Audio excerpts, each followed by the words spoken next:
हिंदुस्थानाचा आराध्य दैवत राजे छत्रपती शिवाजी महाराज, भारतीय घटनेचे घटनाकार डॉक्टर बाबासाहेब आंबेडकर, स्त्री शिक्षण पुरस्कर्ते महात्मा फुले सावित्रीताई फुले, महर्षी वाल्मिकी, संत रोहिदास, अहिल्याबाई होळकर, एकलव्यांना स्मरून वंदनीय शिवसेना प्रमुखांचा नम्र शिपाई आजच्या बिलवाडी गावाच्या विविध विकास कामांच्या निमित्तानं आपले विचार मांडण्यासाठी उपस्थित आहे.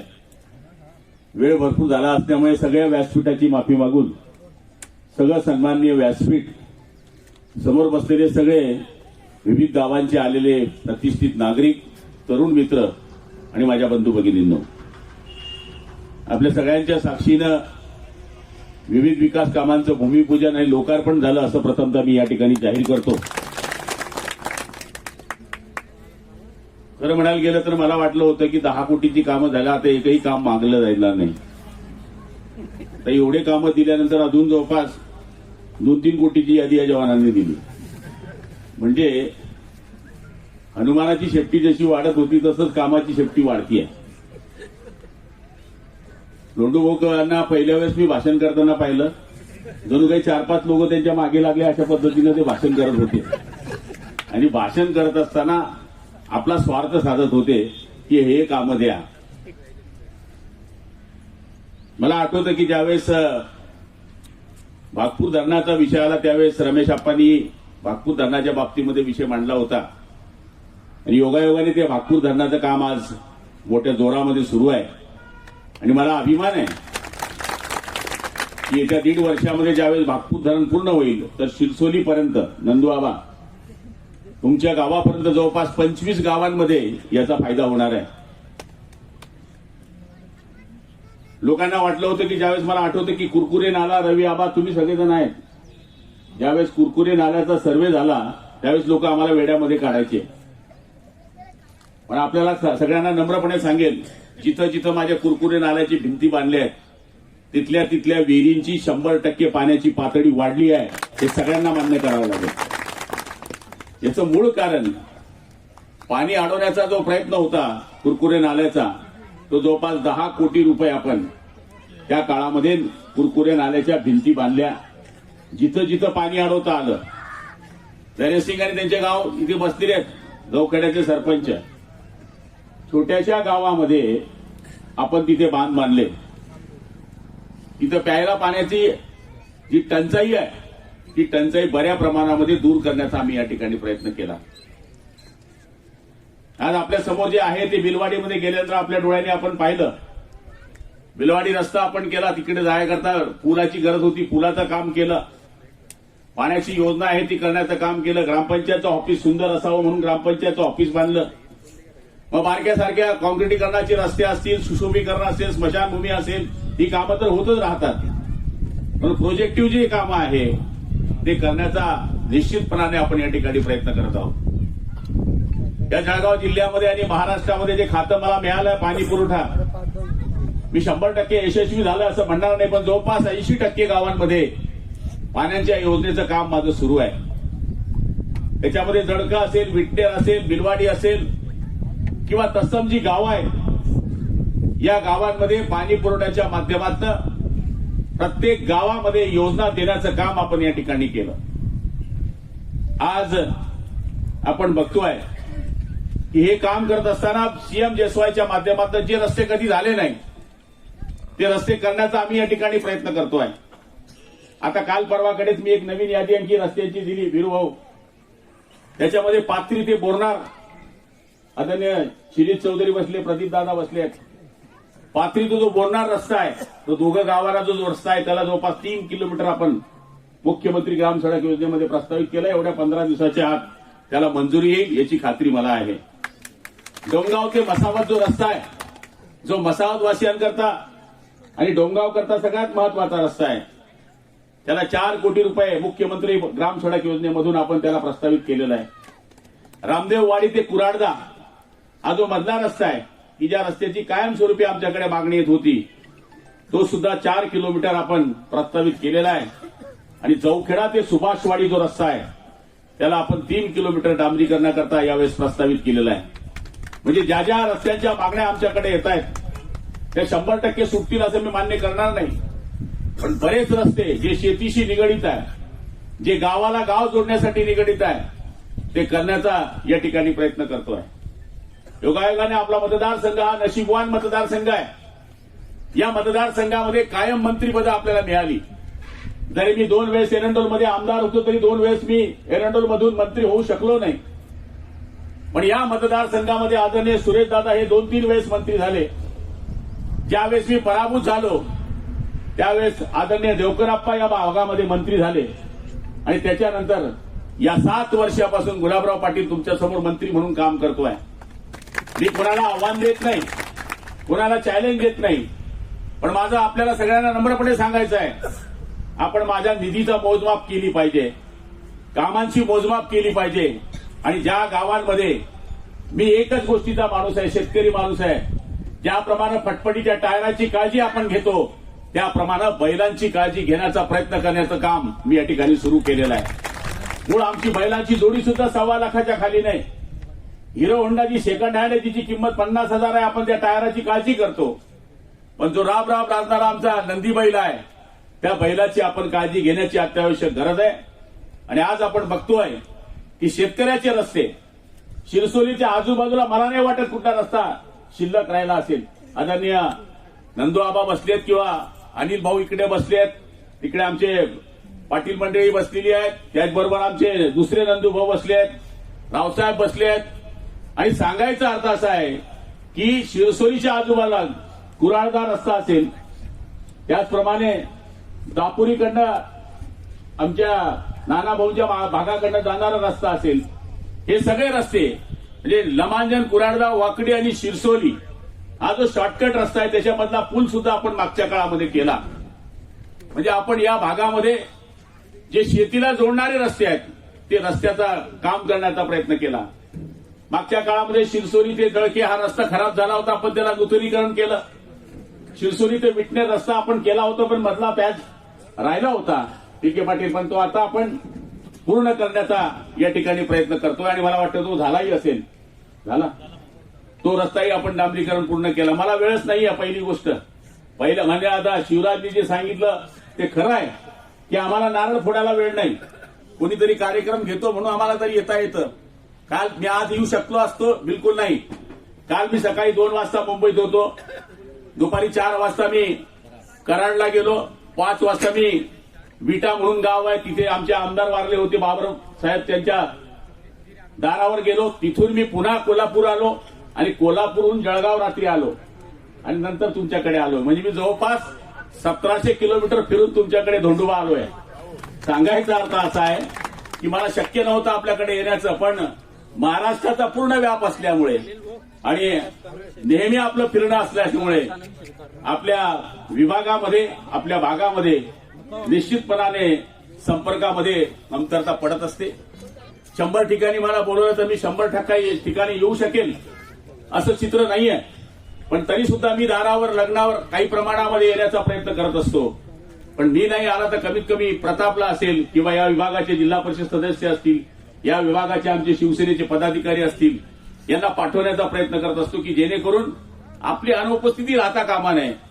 आणि आज मला सांगायला अभिमान वाटेल, कोणत्याही गावात जावा, कोणत्याही गावामध्ये कोटीच्या खाली जर काम निघाले तर आपण राजकारणातून संन्यास घेऊन टाकू एवढी खात्री देण्यासाठी मी या ठिकाणी आपल्याकडे उभा आहे. आताच आपण एक बंधारा मंजूर केलाय राजू दादांच्या गावाला.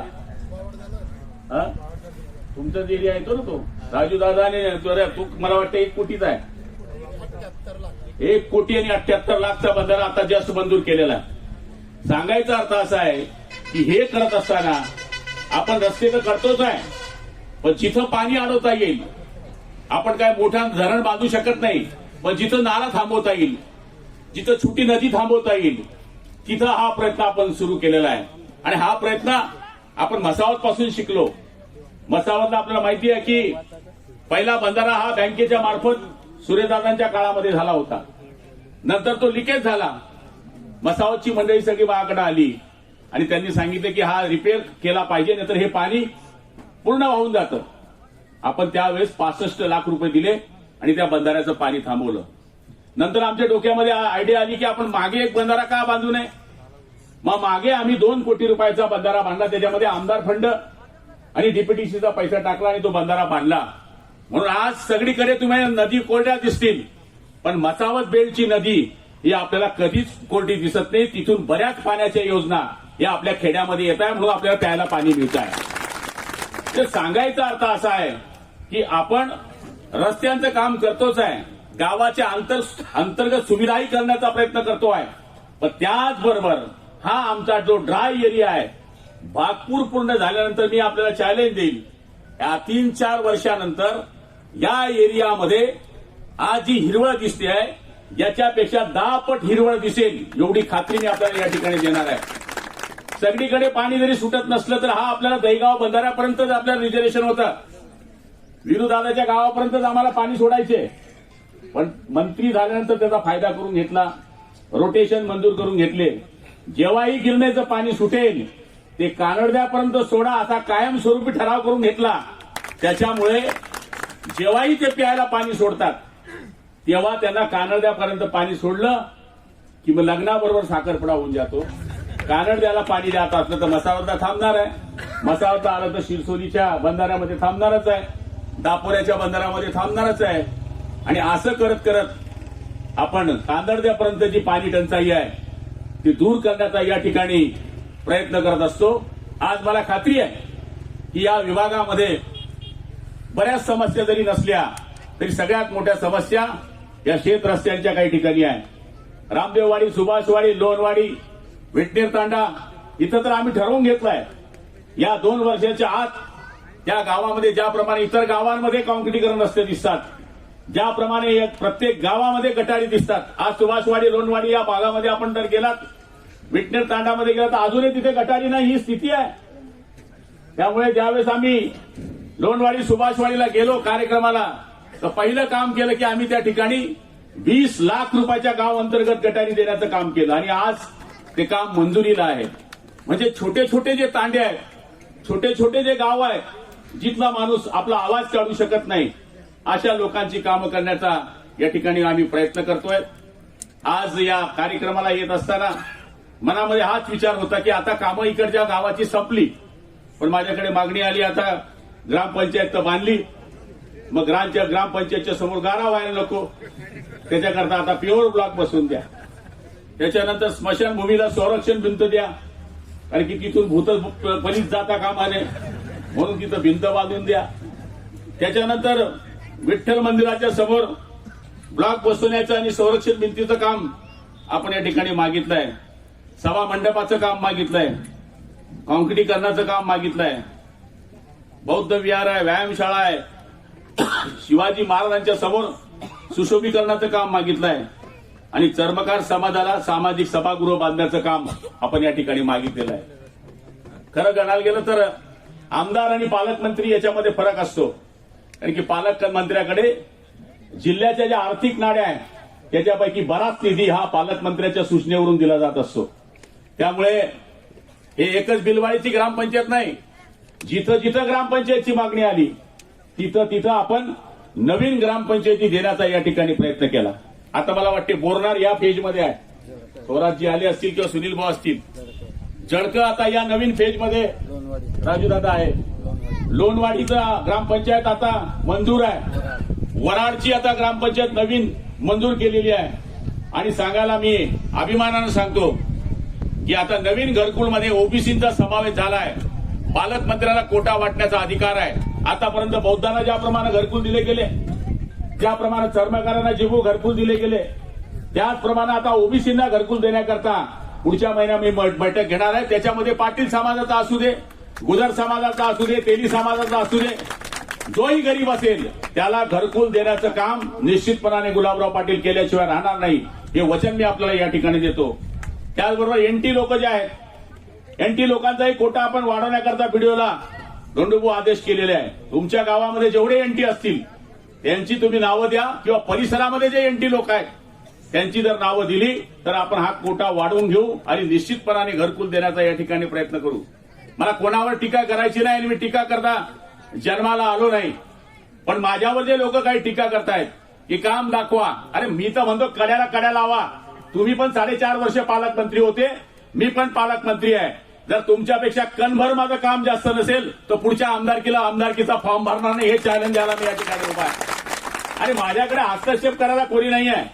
मी सर्वसाधारण माणूस आहे. 8 वर्षामध्ये कोणी माणूस सांगू शकत नाही की पालकमंत्र्याचा आम्हाला त्रास आहे, अमुक फोन आहे, पोलीस स्टेशनमध्ये याला टाका, याला जेलमध्ये घाला, याला त्रास द्या. हा धंदा मी आयुष्यात केला नाही. मंत्रीला काय 4 शिंग असतात, मंत्र्याला काय 12 पाय असतात असं नाही. मंत्री सुद्धा माणूस आहे. मी सुद्धा झोपडीमधला दर्द काढलेला माणूस आहे. सर्वसाधारण चटणीवर पाणी खाल्लेला गुलाबराव पाटील आहे. त्यामुळे गरिबी काय असते गुलाबराव पाटलांना जवळून पाहिलेली आहे. सोन्याचा चमचा घेऊन मी जन्माला आलेलो नाही. हे माझ्या आयुष्यामध्ये मला जमलं नाही. जे आहे ते मी तोंडावर करत असतो. आणि मी जरी लोकांच्या संपर्कात कमी जास्त येत असलं तरी गावामध्ये जर मी आलो पाळजीमध्ये तर सकाळी 8 वाजता 8:30 वाजता जर तुम्ही या माझ्याकडं 9 वाजता माझ्या परीने मी बसलेला असतो. जे लोक काम आणतील माझ्याकडे जेवढं काम होईल ते करण्याचा मी निश्चितपणाने प्रयत्न करत असतो. जे होणार नाही ते निश्चितपणाने नाही असं सांगायचा प्रयत्न करत असतो. आणि काही लोक आता आमच्या विरुद्ध प्रचार करतायत. निलेश पाटलांनी सांगितलं ते एकच आहे की सामाजिक प्रचार करतात, दुसरा प्रचार नाही. की मी अमुक समाजाचा आहे. माझ्याकडे तर सगळे मराठाच दिसतात. निलेश पाटील जिल्हा प्रमुख मराठा पाटील आहे, शिवराज पाटील तालुका प्रमुख मराठा पाटील आहे, राजू चव्हाण बसले मराठा पाटील. आता लाईनीने जर मोजायला गेलं तर आर्धे तर पाटीलच आहे. पण आता सांगायचं काय, जो माणूस सगळ्या गोष्टीमध्ये हतबल होऊन जातो तोच समाजाचा विचार करतो. माझं मत असं आहे, काम करणाऱ्याला कुठलाच समाज नाही आहे. मी जिथं काम करतोय तिथे माझा कुठला समाज आहे. जे तालुक्यामध्ये गावं येतात त्या गावामध्ये प्रत्येक गावामध्ये माझा समाज नाही. मी आज निवडून आलो ते फक्त गुजर समाजावर निवडून आलो नाही.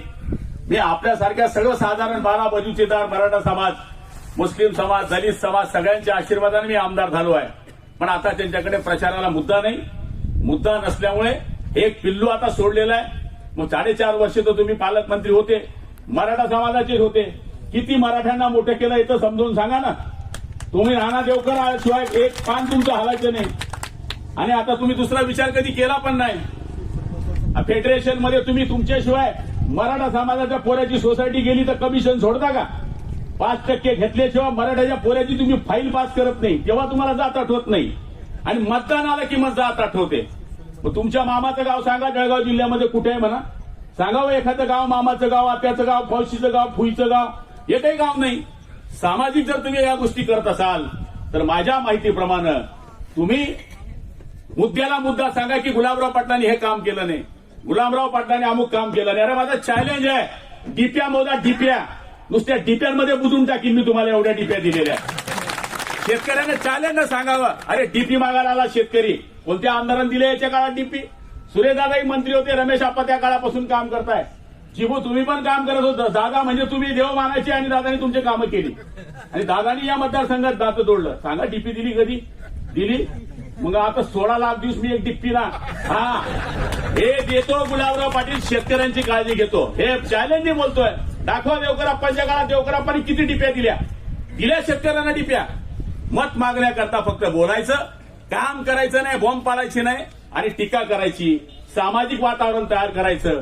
माझ्या माहितीप्रमाणे काम करणाऱ्याला जात नसते, काम करणाऱ्याला पोट नसतं. निवडणुकांमध्ये आम्ही जे उमेदवार देतो ते सगळ्याच जातीचे असतात. आता शेतकी संघामध्ये अर्जुनदादा निवडून आले, ते पण तुमच्या भागाचे आहे.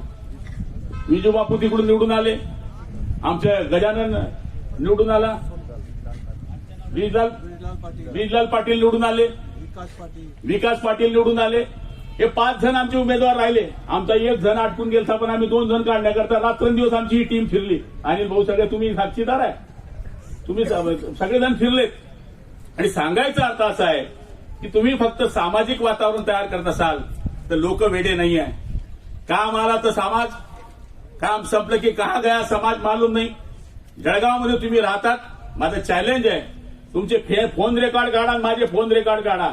अजून मी टिबल शिपट पटकली, फटपटी पकडली तर मला फोन येतो आणि मी सोडतो ती फटपटी. अजून कोणी नाही म्हणावा. एक जण तिथं कुठे पकडली होती माहितीये? गुजरातमध्ये. तो म्हणे गाडी पकडायला. यार म्हणतो कस काय सोडतो रे, गुजरात पोलिसांना काय संबंध? ट्राय तर करा म्हणे, तुम्ही ट्राय करा. त्यानं पाठीवर पाटील की किराय ना म्हणे. लावला मी फोन, म्हणलं मी गुलाबराव पाटील बोलतोय. म्हणजे कोण? म्हणतो मी जळगावहून बोलतोय, पालकमंत्री आहे. बस बस बस तुमचा आवाज ऐकला होता म्हणे, मी बी तुम्हाला कळला की म्हणे. गाडी सोडून दिली. कार्यकर्त्याचं समाधान करतो आम्ही. दवाखान्याची कामं आणा. दवाखान्याची कामं सिव्हिलमध्ये आमचे 2-3 लोक काम करतात. या भागात तर सोडात, या भागामध्ये डंपी आणि परदेशी हे दोघं मुलं काम करत असतात. दवाखान्याचं सांगा. चॅलेंज आहे देवकर आप्पा तुम्हाला. रेमडेसिवीर कोणी दिले या काळामध्ये? ज्या टायमाला कोरोना होता घरपोच रेमडेसिवीर पोचवणारा गुलाबराव पाटील होता, हे अख्ख्या लोकांना माहिती आहे. जेव्हा गरज पडते तेव्हा आम्ही असणार, जेव्हा गरज नसली तर मग तुम्ही चुकीचं वातावरण तयार करणार. हा भूलभुलैयाचा खेळ बंद झालाय. जसा एखाद्या गावामध्ये जादूगार येतो, सांगतो की मैं सांप की और मुंगूस की लढाई बताने जा रहा हूं. त्याचे 4 माणसं गर्दीमध्ये उभे राहतात. जो नहीं देगा अठाना उसका जेब जल जाएगा. एखादा मग खिसा जवळ दिसताना पाहतो, पण तो माणूस त्याचाच असतो. लोक खप पैसे टाकतात. आपला पाहिजे ना, आपला खिसामा नोटा आहे. आणि थोड्या टायमाने जेव्हा खेळ संपण्याची वेळ येते तेव्हा तो सांगतो कि मैं सांप की और मुंगूस की लढाई नहीं बता सकता क्योंकि मेरे पापी पेट का सवाल था. तसे हे लोक साप आणि मुंगूसची लढाई दाखवून आपल्याला मतदानाचा बेडा बनण्याचं काम करतायत. पण आज कोणत्याही परिसरामध्ये आपण हे काम करतोय. सगळ्यात मोठं काम आपण या भागामध्ये घेतलंय ते म्हणजे मसावतचं. मसावतला आम्ही 30 कोटी रुपयाचा हॉस्पिटल लास्ट स्टेजला आहे. 2-4 दिवसात ऑर्डर निघू शकते. ट्रामा केअर बांधण्याचं काम आम्ही या ठिकाणी केलंय. एवढ्यावर थांबलो नाही. मसावतला अँब्युलन्स नव्हती. आमचा सरपंच गोविंद आणि देशमुख दादा आहे तिकडे बसलेले, ताई आहेत, या सगळ्या जणांनी त्यावेळेस सांगितलं की आम्ही गावाची वर्गणी करतोय. का करताय म्हणलं वर्गणी? तर म्हणे आम्ही अँब्युलन्स घेतोय. आमच्या गावामध्ये सिव्हिलची अँब्युलन्स खराब झाली आहे. पप्पूला मी बोललो, म्हणलं बाबा अँब्युलन्स ते घेता, आपण काय करतोय मग? त्यांना म्हणलं ही वर्गणी थांबवा. मी 10 लाख रुपयाची पेटी पॅक अँब्युलन्स मसावतला पाठवली स्वतःच्या खिशातून. आप्पासाहेब आयुष्यात कधी केलं का आपण हे? कोणताही बी देववाला येऊ दे. आता तर सध्या महादेवचं वार आहे. एक लोटा जल सब समस्या का हल. सगळीकडे वारं येते महादेवाचं. देवाचा देव महादेव. किती मंदिराची कामं चालू आहे. एक मंदिरवाल्यानं सांगायचं रिटर्न गेलाय, सभा मंडप बी देतो मी. लोक त्याच्याकडे मंदी भर तुम नव्हे दी जाणतो काही मंडप तर दी ना, पण थोडा हात लाई द्या. म्हणजे सांगायचा अर्थ असा आहे की जिथं जिथं लोक आमच्याकडे मागणी करतात तिथं काम करण्याचा निश्चितपणाने प्रयत्न करत असतो. आणि मी कार्यकर्त्यांच्या भरोसावर माणूस आहे. माझी ताकद तुम्ही आहे. ज्या दिवशी ही ताकद संपून जाईल त्या दिवशी गुलाबराव पाटील संपलेला असा मानणारा मी कार्यकर्ता आहे. आणि असं म्हणतात की नेत्याच्या मागे कार्यकर्ते असले तोच नेता मोठा असतो. आणि मला खात्री आहे की ही जी कामं करतोय आपल्या भरोश्यावर करतोय. आपण मला निवडून दिलं म्हणून मंत्री झालो म्हणून मी ही कामं करतोय आणि अजूनही करणार आहे. आता तर माझी जवळपास 70 कोटी रुपयाची आता CMJSYची लिस्ट विरोध केलेली आहे. मंत्र्याला 50 सांगितले, 50 किलोमीटर द्या. त्यांना म्हणलं मी 70 लुंगा भाई. CMJSYचा रस्ता करण्याचं मूळ कारण हे आहे की जर तो रस्ता झाला तर 4-5 वर्ष मेंटेनन्स तुम्हाला करावा लागतो. 5 वर्ष खड्डा तरी पडला तरी. ते हे CMJSYचे रस्ते करण्याकरता मी या ठिकाणी प्रयत्न करत आहे. आणि मला खात्री आहे हे करत असताना आपण या भागामधलं सांगितलं, पण आपण जर धरणगाव भागामध्ये गेलात तर असे काही 5-6 गाव आहेत जिथे तुमचे नातेवाईक असतील, ज्याच्यामध्ये शेरी आहे, धार आहे, पष्टाणे आहे, पष्टाणे खुर्द आहे, ऐरा आहे, उखलवाडी आहे, भांबर्डी आहे, साळवा आहे, नांदेड आहे, नारणा आहे. या भागामध्ये गेला तर जे रस्ते आयुष्यात कधी झाले नाही, जे पूल कधी आयुष्यात झाले नाही, ते पूल करण्याचं काम केलं. आमचं तर चॅलेंज आहे. ज्या पुलावर राजकारण झालं 35-40 वर्ष, खेडी भोकरी तर भोकर पूल, आमच्याकडे देवकराप्पांनी एक 11 कोटीचा पूल बांधला होता. आणि घडी घडी सांगायचं देखा 11 कोटीचा पूल बांधा. मी रेषा पुसत नाही, रेषा नवी मोठी काढण्याचा प्रयत्न करतो. आम्ही एकच पूल केला मी आणि चंदू अण्णांनी, तो म्हणजे खेडी भोकरी भोकर पूल. किंवा पुलाची किंमत किती माहित आहे? 172 कोटी रुपयाचा पूल सुरू आहे. 172 कोटी रुपयाचा काम चालू आहे. हे काय बसले साधू संत तिकडचे, हे सगळे महामंडलेश्वर 1008, म्हणजे हे सगळे बसलेत. 30 कोटीचं काम झालं, आता थांबून गेलं होतं का? गल्ला नाही बोले, खतम हो गया. परवाच्या दिवशी 5 कोटीची ऑर्डर करून घेतली. आणखी पैसा घे भाऊ, काम चालू ठेव. आणखी लोक म्हणजे बाई इलेक्शन म्हणून काम पण होईल. म्हणजे सगळ्यांची या गोष्टी लक्षामध्ये ठेवाव्या लागतात. आणि आज सुंदर कामं झाली. पहिलं काम तर इतकं सुंदर झालं की ज्या छत्रपती शिवाजी महाराजांना स्वातंत्र्य मिळवण्याकरता ज्या जगदंबाने आशीर्वाद दिला त्या मंदिरापासून आज या कामाला सुरुवात झाली. नंतर छत्रपती शिवाजी महाराजांच्या पुतळ्याचा हार घालण्याची संधी आम्हाला मिळाली आणि ज्यांनी आम्हाला घटना दिली त्या डॉक्टर बाबासाहेब आंबेडकरांची पूजा करता आली. हे पुरातन जे मंदिर आहे भवानी मातेचं, मी तर धोंडूपूरना सांगेल आणि गावकऱ्यांना सांगेल, तुम्ही जर याला ब मध्ये टाकलं तर मी याला 2, 4, 5 कोटी रुपये देऊन टाकेल, मला काय अडचण नाहीये. कारण की आता आपण पद्मालयाला 10 कोटी रुपये रिलीज केलेले आहे. पद्मालयाला 10 कोटी. आपण जर रामेश्वरला गेला असाल तर रामेश्वरवर 5 कोटीचं काम चालू आहे. आपण जर तरसोदला गेला असाल तर तरसोदला 5 कोटी रुपयाचं काम चाललंय. आपण कनेश्वर कानडद्याला गेला असाल तर 5 कोटी रुपयाचं मंदिराचं काम चाललंय. विटनेरकडे गेला असाल भवानी खोराय 5 कोटी रुपये तिथे ठिकाणी मंजूर केलेले आहेत. म्हणजे आपण नुसतं रस्त्यांचंच काम करतोय असं नाहीये, रस्ते करतोय, पाणी अडवण्याचा प्रयत्न करतोय, त्याच्याबरोबर आम्ही मंदिरांची कामं करतोय, शेत रस्त्यांची कामं करतोय, मेडिकलचं काम करतोय आणि पुढच्या काळामध्ये काय कामं केली पाहिजे याचं नियोजन करतोय. म्हणून आपल्याला मी नम्रपणे सांगेल, आपण सुज्ञ नागरिक आहात. आता गुलाबराव पाटील खोटं बोलत व्हॉट्सअप फेसबुक असे चालवताना पोरं दणादण पळवता, लगेच कॉमेंट टाकतात जे झूठ बोल रहा है. त्याच्यामुळं लाईव्ह दाखवा लागतं. मी नारळ केव्हा फोडतो, काम मंजूर असेल वर्क ऑर्डर असेल विजू बापू तर, नाही तर लोक म्हणतात वर्क ऑर्डर काय नारळ फोडून गेला आणि काम नाही झालं. आता याच्यातले अर्धे कामं झाल्यानंतर मी आलो, कारण की आता लोक नगदी माल पाहता करेल का ठीक जा घरतो, अशी परिस्थिती आहे. आता पुढारी लोकांना वेळ करत नाही, आता लोक पुढाऱ्याला वेळ करतात. दुकानं तेवढी झाली, आता आम्हाला कार्यकर्ते सांभाळणं भी मुश्किल झालंय. दुकान है, तू नहीं देता क्या, चला मैं भाजप में, भाजप नहीं देते क्या, चला मैं शरद पवार की राष्ट्रवादी में, शरद पवार की राष्ट्रवादी वाला नहीं देता क्या, चला मैं बाला साहेब ठाकरे की पार्टी में, उद्धव साहेब ठाकरे की पार्टी में. म्हणजे काम करा, काम करत असाल तर लोक तुमच्या बरोबर आहे. तुमच्याकडे सत्ता आली म्हणून काय तुम्ही देवरूप झाले असं नाहीये. बाळासाहेब ठाकरे नेहमी सांगायचे की सत्ता आली नाही म्हणून लाजू नका आणि सत्ता आली म्हणून माजू नका. एवढंच नाही, दलितांची सगळ्यात जास्त बौद्ध विहार जर होत असतील तर चॅलेंज आहे गुलाबराव पाटलाच्या काळात. तुम बैठे ना मुसलमान लोगों को भी बात कर रहा हूं मैं. जितने ज्यादा कब्रिस्तान के काम, आपके वोट कितना है मालूम है वराड में कितना है, किती बाबा कॅप्टन 71 किती पैसे दिले कब्रिस्तानला, 15 लाख रुपए. 74 वोट को 15 लाख, हिसाब लगाओ भाई, 50,000 रुपये आदमी हो जाता हो. आता वडलीमध्ये इथे सचिनचं गाव आहे, 90 मत आहे, 90, 40 लाख रुपये दिले. कुठलाही मुस्लिम लोकांच्या कब्रस्थानामध्ये मुस्लिम वादलाचा लग्न हॉल असेल, वसावत असेल, कुठलंही गाव असेल, असं कोणी म्हणू शकत नाही. मग जो आला तो दलित येऊ दे, मुस्लिम येऊ दे, हिंदू येऊ दे, मंदिरवाला येऊ दे, कब्रस्तानवाला येऊ दे, बौद्ध विहारवाला येऊ दे, सगळ्यांची कामं करण्याचा निश्चितपणाने प्रयत्न करतोय. आणि माझं चॅलेंज आहे, जळगाव जिल्ह्यामध्ये सगळ्यात जास्त पैसे आणणारा जर कोणी असेल तर तो तुमचा गुलाबराव पाटील आहे. एवढं नम्रपणे या ठिकाणी मी आपल्याला सांगतो. वेळ भरपूर झालाय, जेवणाची वेळ झाली आहे. आपण म्हणाल आता का कितलाक बोलशील बोतू, मी काही जास्त बोलणार नाही. आणि पाथरी ते मसावत चौखेडा, बिलवाडी ते वडली श्रीकृष्ण मंदिर याला 2 कोटी 50 लाख रुपये मंजूर झालेले आहे. बिलवाडी ते वडली श्रीकृष्ण मंदिर, मला काही मी पाहिला नाही, हे पण मधला आहे, तो कुठला आपल्या शेतीचा आहे, बरोबर आहे ना. वो आपला डापुराचा आणि लमादन जे रस्त्याला थांबून घेतले हो मैं बोलता हूँ.